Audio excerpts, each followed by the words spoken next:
Hello, ladies and gentlemen, as I, Taylor Field, here for episode 165, if I remember correctly. I've been graciously given the honor of making this small-time review of a movie, the weekly GeekVerse episode. I'm by myself, for the most part, so, yeah, we're diving in, too, and this is going to be a spoilers review, ladies and gentlemen. Insidious The Last Key. This is the fourth installment in the Insidious movie. I'm super excited for this. It's going to be great. But yeah, so if you're unfamiliar with how this kind of routine works, the first bit's going to be just non-spoilers. It's going to be a quick little overview, and then after that, it's going to be spoiler heavy. We're going to dive into some great ghoulish, ghastly activities here. This is going to be a good time. So if you haven't seen the movie, I recommend that if you don't want spoilers, just, go see the movie, and then you can come back and, just hit the pause button, because when you hit the pause button, then you can go off and enjoy it, and you come back, and I'll be right here. I'll be waiting. Hit the pause button. If not, then don't hit the pause button. If you've seen it and you want the spoilers with me, then, just watch all the way through and we're good to go. So, boom, okay, now spoilers. Insidious The Last Key. I wasn't too overly excited. I have a good history with this franchise. Back when I was in high school, going with my friends to the movie theater. I remember the first Insidious with Darth Maul. It was a great movie. It was too much fun. I had such a great time, and it was scary too. It had a lot of good moments. And moving on, and then finally continued the tradition of Insidious 2.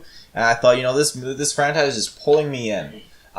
Insidious 3 definitely took it down a notch for me. I wasn't too fond of it, but I think I didn't see that in theaters. I waited for a good Netflix and couch kind of moment, and it wasn't too bad. But I saw that one by myself, and then finally, wasn't expecting this. Insidious: The Last Key. It's finally arrived, and it was a great way to kick off the new year, all with having a little bit of scare in there. I definitely was trying to build up my excitement from the previous film, and finally getting around to this movie. It seems so surreal that I was actually sitting in the theater and the movie was coming on and just thinking, wow, I'm actually seeing another Insidious movie. Yes, it is a prequel, sequel in a way. I definitely didn't mind that sense with Insidious 3, and I was curious to know how it would roll off the screen for Insidious 4, and I quite enjoyed it. I didn't think that it worked very well with how the story was portrayed, connecting the dots and just kind of how it filled in the gaps within certain aspects from all the films, and I quite enjoyed that a lot. It had a lot of good nods to the other films, I'd say, too. And yeah, I'd say that it definitely surpassed my expectations of what I was thinking I was going to get for my $10 ticket. That being said, I have to shout it out. If you're going, especially if you're going opening night to a movie, you reserve your tickets.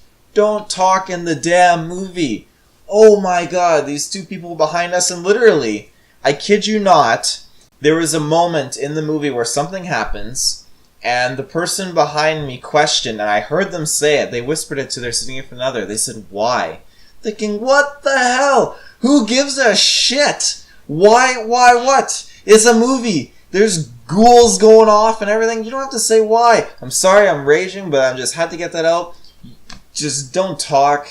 Don't make me turn around and say something, because I don't like to be that guy, but I had to become that guy. I didn't feel good being that guy, but I had to. Because, other people are trying to enjoy it, and you got your significant other who's really trying to enjoy it, and you got the zoo behind you, why? Anyways, so if you're one of those people, just tone it down. If your phone goes off in the middle of Star Wars 2, not cool. That's another story. Anyways, so yeah, I have to say that overall, very pleased with this movie, and I would definitely see it again. I think what I see in theaters, maybe 3D, maybe if I have the points and I can redeem it, but it's definitely a movie that I would definitely consider buying. I want to get, I got Insidious 2, so I'm good there, but I have to get Insidious 1, and then I would get Insidious The Last Key next, and then I would get Insidious 3 afterwards. As far as my rankings go, I definitely consider the first one the best. The fourth one is second. The second one is third, and the third one is fourth, if that makes sense. But yeah, so let's dive into some spoilers now. Right off the bat, the movie was very much, it pulls you in. It has a very interesting storyline, and immediately you recognize the fact that, okay, this character is Elise.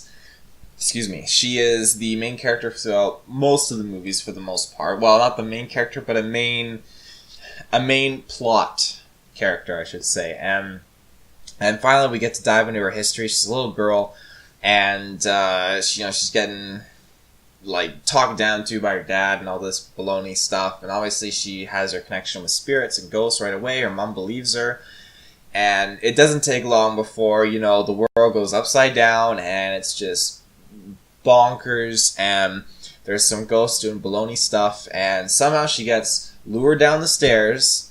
No, she doesn't get lured. She gets thrown down there by her dad. First of all, if I didn't know now about the whole backstory with her dad, I'd say, that is horrible parenting. I'm definitely not the kind of dad that I'd be like, okay, my kid says she sees a ghost, I'm going to throw her in the basement, because that's great. What does that teach your kids? Jesus. Throw them in the basement. The basement, she's got to power up the generator by herself, and then she starts talking to the ghost, and it sounds like this cute little boy. It's not a cute little boy. It's Mr. Finger dude. And then she goes to listen to the boy. She goes to the door, and the ghoul's like, "Oh, get the key. I'll wait. Just unlock the door." And she unlocks the door. And the neat thing is, take note, it's a red door that she unlocks.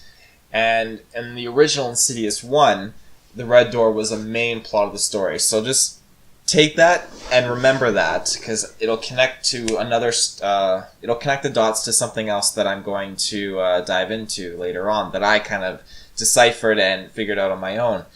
So another thing then, as she continues on, this demon obviously comes through the red door, and it's the finger key dude. And so when that happens, unfortunately the mom dies. The mom was like the one person who believed in the girl or believed in Elise, and this demon like wraps the cord around her neck and she dies, and that sucks. And I didn't clue into it at first, but it was interesting to see how the dad really he seemed very distraught at first, but he wasn't seeming to be in huge like mourning. And I think that when that happened, that created so much fear and pain. That is when the demon was actually able to make a move on the father. Because eventually moving on, that'll be a later part I'll talk about, but it compromised the father in that sense. Now, the story continues where this guy who's living in the house, Elise, has moved out, and she's living in a new home in like 2010, and she has those two sciencey guys, obviously, that we know, Specs, and the other guy, I can't remember his name, but he's very cool. He's got the long hair. So yeah, they're living with her, and they go to they respond to this call to go back to her childhood home where all this shindig happens, and she refuses at first, but comes around, which is good. And then they end up going out there, and they meet this guy, and the guy ends up telling him, like, I put all my life savings in this house. And she's like, yeah, I used to live here. It was a good time. And not really. And so she ends up investigating, and there's like this girl spirit who's trying to help her. And at first you're just thinking, like, okay, this girl is totally evil. I mean, how can she not be evil? Where Elise is walking around with the little camera thing, and you see, like, the guy's like, oh, there's a girl right in front of you. There's like legs to your left. And she's like, look, I don't see what you see. And you're going like this. It's like, oh my god, you got your hands on your face and you're peeking through, like, something's gonna happen. And then it happens. And it's like, it's gonna happen, but it still gets you. So you learn a little bit more about how this girl was like trapped there, and the girl ends up actually helping Elise progress further and find this door in this basement of her old house. And they open the door, and you see this girl chained up, and then you realize that the the girl chained up isn't a ghost, it's a real freaking girl. And that the dude who bought this house has got some sick, sadistic, twisted kind of thing who, like, believes in ghosts now and has, like, a girl hostage downstairs, which is just a cherry on top of this whole story. But at the same time, I liked it a lot in the sense that we got to be pulled out of the paranormal aspect and got, like, a real life situation where it's not just these paranormal monsters, but real monsters too. And I very much enjoyed that kind of pull into that, the combination of the two factors, essentially, for the story at least. I think it did a lot of good justice for the film. And it was definitely a different take and a little bit more fresh than what we've been experiencing in the past movies. So when that happens, they obviously the dude who is like keeping her hostage ends up getting killed. That was very intense. Specs manages to push a dresser over, and it literally pops his noggin. And wow. So they end up rescuing the girl goes off, and then Elise continues her investigation, realizes like, oh wow, this girl's spirit who's trapped in here still, she was actually locked up here by my father. Wow, my father was locking up a girl in here too, just like this new guy did. This is not cool. This is insane. So basically what happens is she goes down into the frickin' basement, and all this stuff is happening in the basement. It would never go down to the basement. She goes down there, and she ends up going into this little sewer pipe. Now, yeah, let's go into the sewer pipe. Okay. So she goes into the sewer pipe, and she finds a suitcase. Obviously, the ghost girl is, like, telling her to go there. So she goes to the suitcase, and now I've seen the trailer. I watched this trailer many times before. I knew that there was a fucking thing that was going to come out of this suitcase. If you've seen the trailers, you know what I'm talking about. The demon skeleton finger dude just pops out of that suitcase, and it just makes you just lose yourself. And I knew it was going to come, but she pops open the suitcase and nothing happens. I'm thinking, okay, is this one of those moments where they have the scene and they cut it or change it? But, I mean, nothing happened. She's looking through. I'm like, maybe it's going to jump out after she looks through. Nothing happened. And they kept playing with you because she closes the suitcase and they make you think something's going to be behind it. Nothing's there. She continues around the corner and sees like a dozen suitcases. Like, wow, a lot of people have been capturing women. This is brutal. So, and they all happen to be nurses too, which is another weird thing. But, so she goes, Elise continues down, and she opens up one suitcase. Again, I'm thinking, okay, this is the suitcase. Nothing happens. Thinking, okay, that's great. Continues on, next suitcase, nothing happens. Next suitcase, nothing happens. Finally, she opens the next suitcase, and boom! It's like, holy shit! There it is. And I was not expecting that. I almost lost my hand. I was being grabbed by Madison there, and like, it was just brutal. Like, but I ended up toughening it out. But I definitely got me. Like, I was doing the thing again. Like, I go like this because then I can kind of like, I look like I'm sneezing, but it helps me handle it. But it definitely blew my mind, and I love that they were able to do that twist. They play these things in the trailer, and for horror movies, it sucks when you have spoilers, and you can tell when certain moments are happening, and you're waiting for certain scenes. But in this movie, everything that happened in the trailer as a whole, they cut it up and spliced it up so well that it was hard for me to predict what was going to happen. It was hard for me to take the trailer scenes and know at which moment those were actually taking place. And it managed to really give all the surprise scares and the scare jumps that happened in the trailer a whole new meaning and a fresh, first time viewing almost in the movie. And I'm so happy that they were able to do that. I think it was fantastic. But yeah, so she ends up getting like poofed, and like boom, she's into the further land beyond time and all that stuff. And she gets the skeleton key dude traps her. But leading up to that point, actually, too, her brother, you learn, has two daughters, another point of the story, and the two daughters go with the brother, he's really old, he's an old geezer, and they go back there because he's looking for his whistle, obviously, and the two daughters go in the house looking, and the one daughter goes exploring, and she's like, Dad, where are you? And she goes down, and she sees the staircase, because she hears her dad saying, I'm down here, honey, I found my whistle. He sounds way too chipper. Way frickin' too chipper. And she goes up to the staircase to the cellar, looks, and the lights are all completely off. I mean, any sane person's gonna know that something's not right. I mean, I myself, like, even if my dad is calling me and he's down there, I'm not going down there. There's no freaking lights on. I mean, obviously there's gonna be something wrong with my dad to begin with. And second of all, it's probably not even my dad down there. And third of all, I'd be much more comfortable getting my other sister and going down there together with someone else. But, you know, I mean, that's just me. So, she goes down there, obviously, and Dad's not down there, obviously. And so she progresses further, and then you start to know that stuff's just not right, and you see the little weird stuff happening on the sides and stuff, and then the scene that I hate this in horror movies so much, but like she gets knocked back by key fingers, and this is where, I mean, I didn't think keys could be scary, but keys and key-oriented things are just going to traumatize me from now on at this point. But so she gets knocked back, and then like she can't talk. But this is the interesting part. It's just like a kind of like similar to the events of like the first Insidious, where the boy falls off the ladder and gets knocked unconscious and goes into the further. In this moment, she gets knocked back, and as soon as she hits her head, the transition is perfectly done.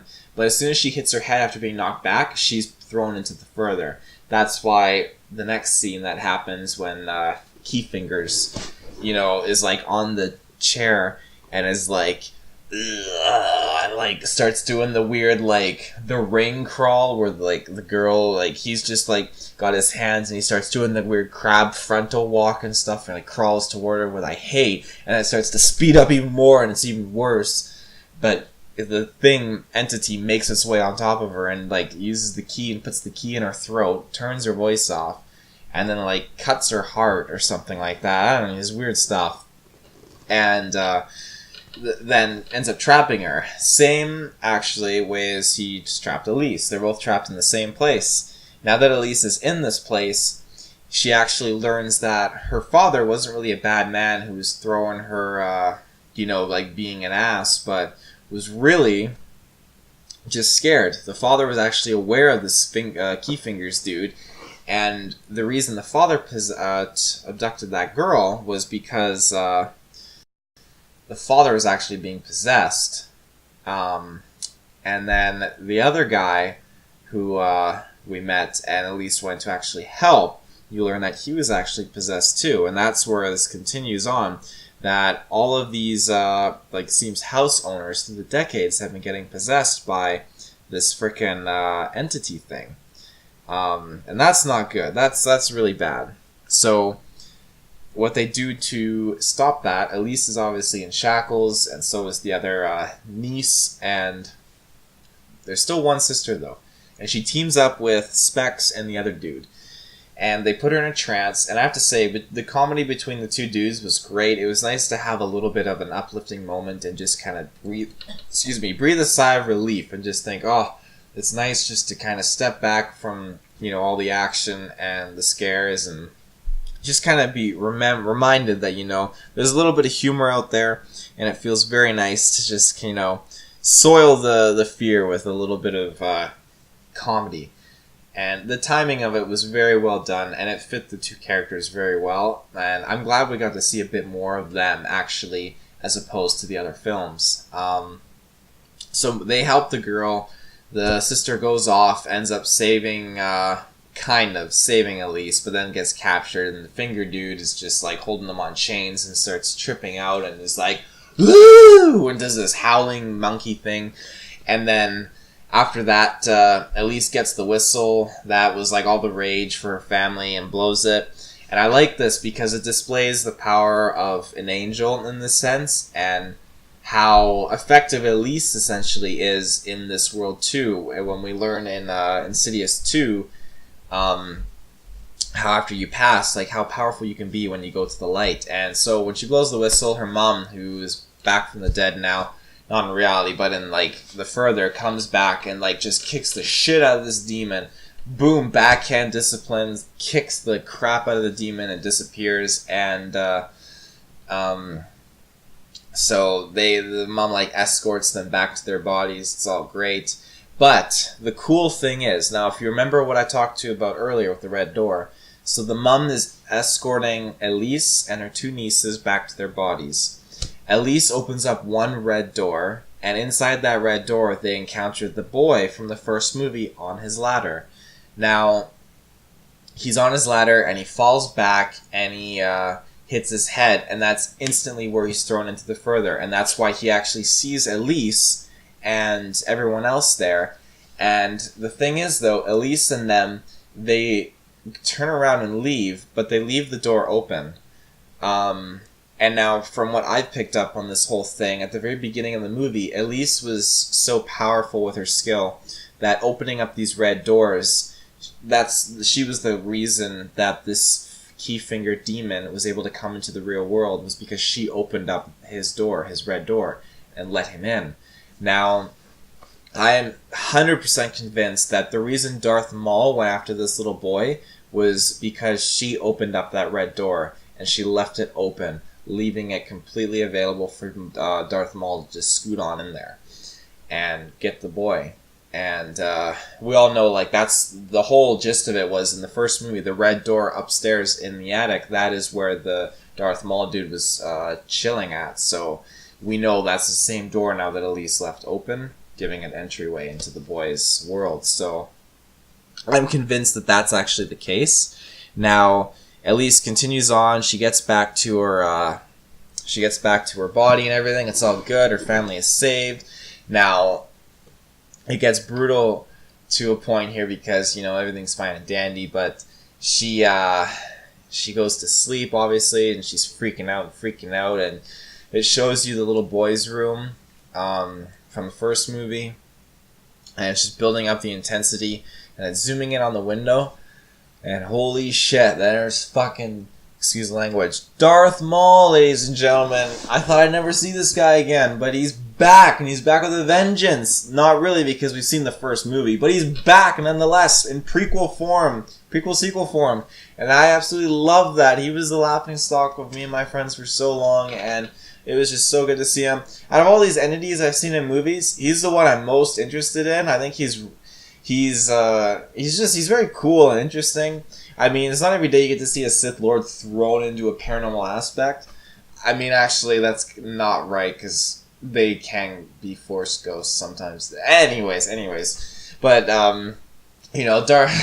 Darth Maul just popping in here, and it was very quick, and, he looks so eager and just excited. He's like, or no, he's more smiley, kind of like, I can't do his face. Shoutouts to the actor that pulls it off. He's very good at it, but it was very cool to see him and that nod into that direction again. And Elise she wakes up from her nightmare, and then she gets the call from the boy's grandmother. Obviously, we see in the first movie, and it just connects the two so close back to back.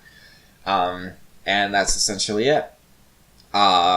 This movie, with its characters and the direction it took, it absolutely rose the bar so much further for me than the previous film, and I would say I'd love to see a sequel to this, but obviously it's not going to happen with how close we are to the first movie. That being said, if we do get Insidious 5, maybe it'll be a sequel to Insidious 2.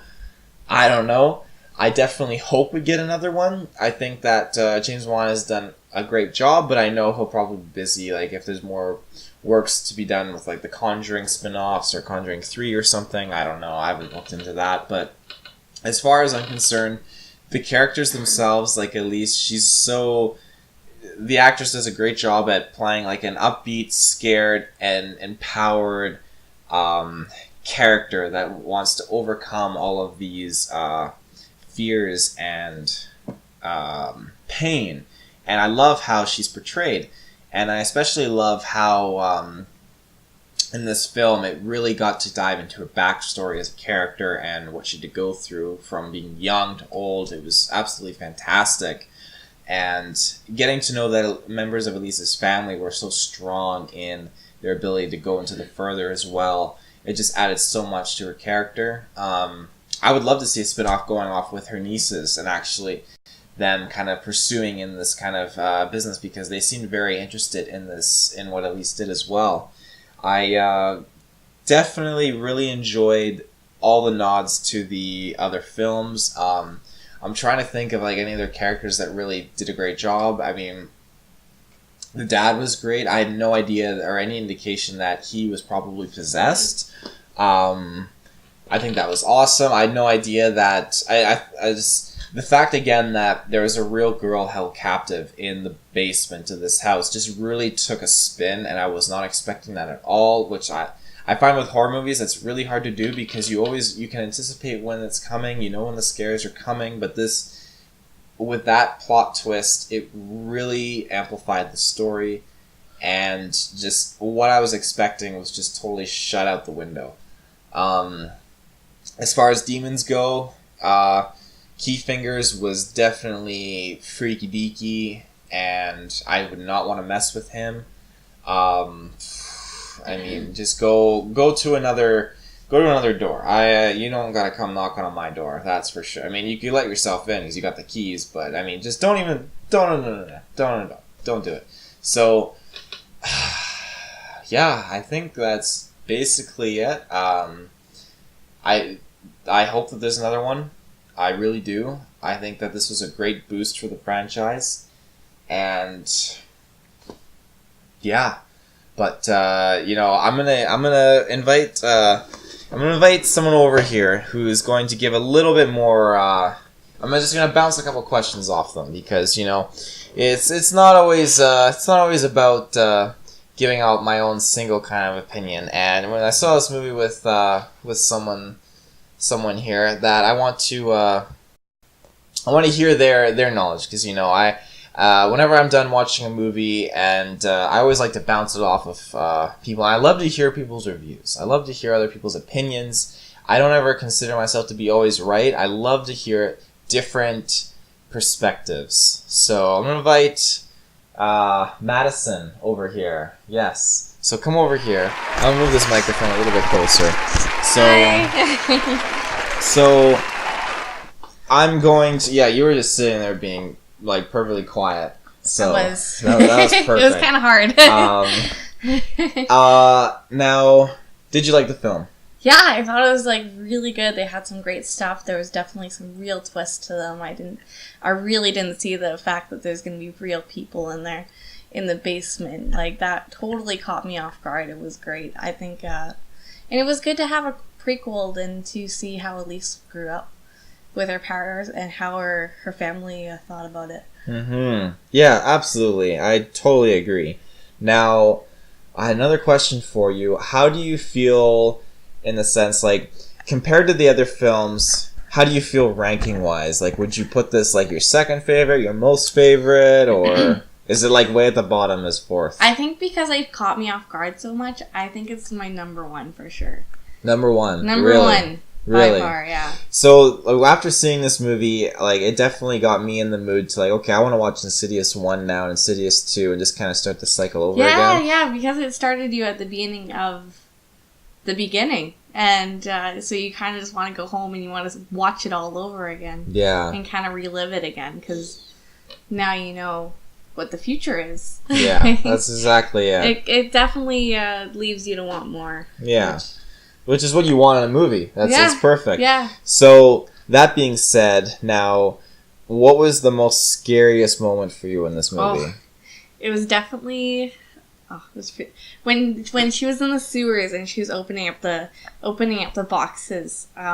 So she did the first box and it had remnants of Anne who died, who you kind of meet in the movie, and then she kind of closes that box and she kind of notices and goes around the corner and sees that there's like 12 boxes down the way.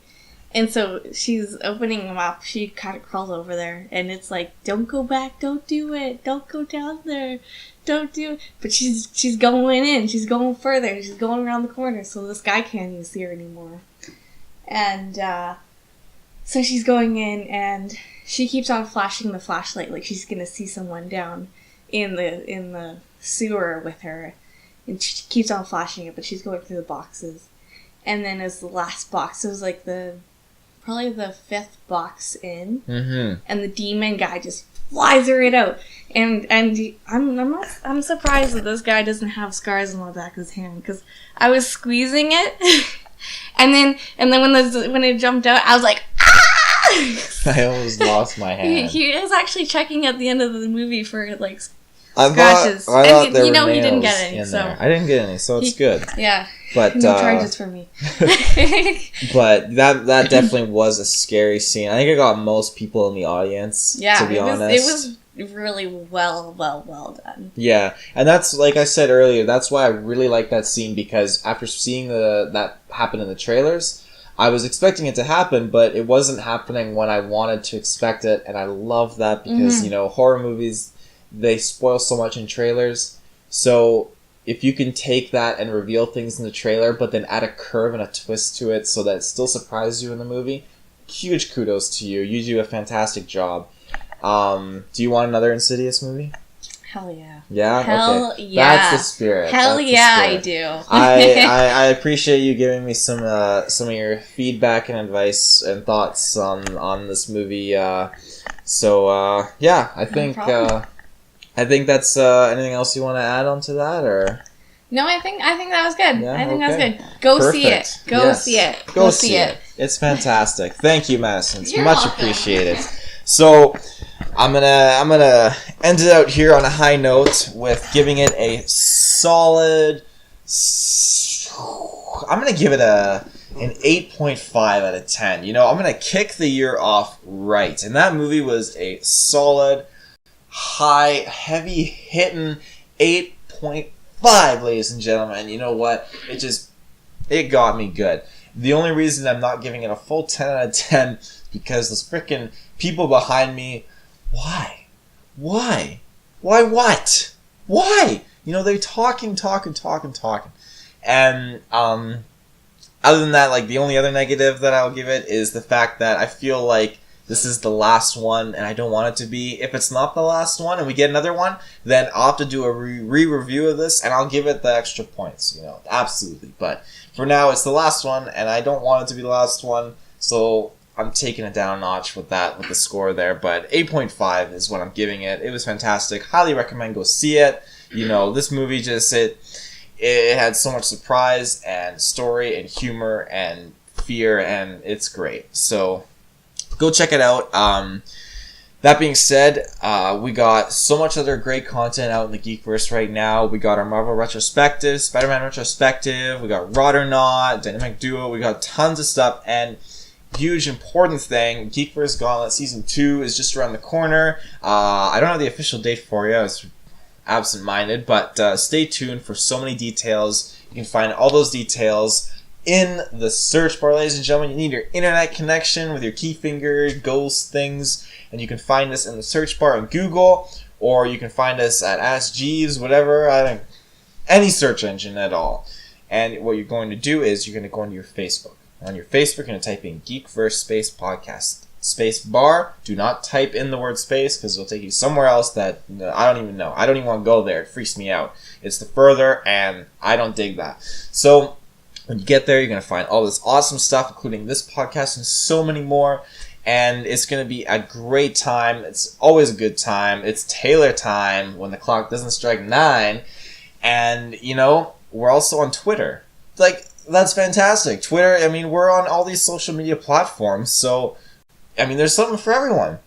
Twitter, we're at GeekVerse Cast. YouTube is GeekVerse Space Podcast. We're on Twitch. Again, GeekVerse everywhere. Podbay, that's our favorite. We just love hearing your feedback. If you really like this cast, you really liked it, go on to Podbay and specifically use names too. We love that when you actually use our names and get so in-depth with your reviews on Podbay. It's fantastic.